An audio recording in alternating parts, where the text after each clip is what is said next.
There was such a great blessing that came on all of his new tribe. See, there was a blessing that was spoken on verse 14. On the 14th year, he had to pick up his wives, his children, and he had to relocate himself. He had to relocate himself because there was like, oh, you can have this flock.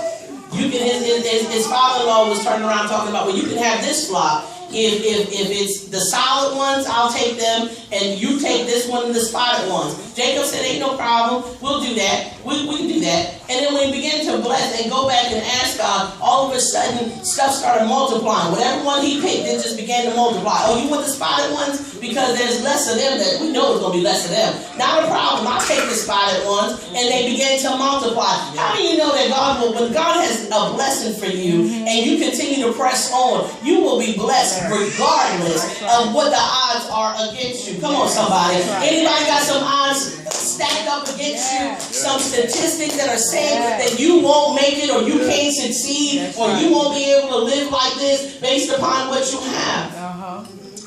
And so when he turned around on that 14th year, he had to turn around and move on. There was a battle for the blessing. Somebody say a battle for the blessing.